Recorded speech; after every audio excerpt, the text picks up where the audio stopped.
देखिए अगला क्वेश्चन है हमारे पास 22।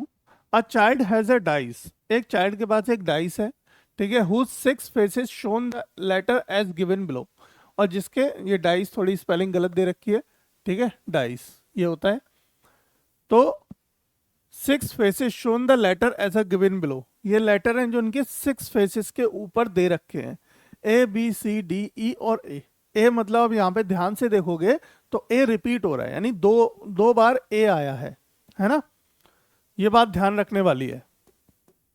चलिए आगे बढ़िए। The dice is thrown once, एक बार फेंका जाता है। What is the probability of getting A and what is the probability of getting D, क्या प्रोबेबिलिटी होगी ए के गेट करने की और डी के गेट करने की। तो देखो, total number of outcomes, total number of outcomes कितने होंगे हमारे पास, 6 होंगे। भाई हम तो सबको ही काउंट करेंगे, ये आ सकता है, ये आ सकता है, ये 3 4 5 6 सारे ही आ सकते हैं। ए मतलब ये वाला ए आ सकता है या वो वाला ए आ सकता है ना। हमारे लिए तो टोटल नंबर ऑफ आउटकम्स होंगे ये सारे, है ना। अब वो कह रहा है कि प्रोबेबिलिटी ऑफ ए की बताइए, ए की प्रोबेबिलिटी क्या होगी।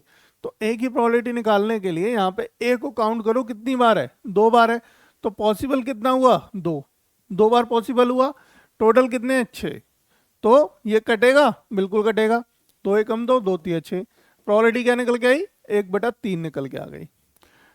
ये पहला पॉइंट हो गया आपका। दूसरे पॉइंट के लिए देखो क्या करेंगे हम, दूसरे पॉइंट के लिए देखेंगे, दूसरा पॉइंट दे रखा है प्रोबेबिलिटी ऑफ डी, डी की प्रोबेबिलिटी ज्ञात करिए। तो डी की प्रोबेबिलिटी ज्ञात करने के लिए क्या करेंगे, अब डी यहाँ पे कितना है, 1 है, पॉसिबल इवेंट कितना है, 1, और टोटल इवेंट कितने हैं, 6, टोटल आउटकम कितने हैं, 6, तो 1/6 क्या हो गई, इसकी प्रोबेबिलिटी हो गई।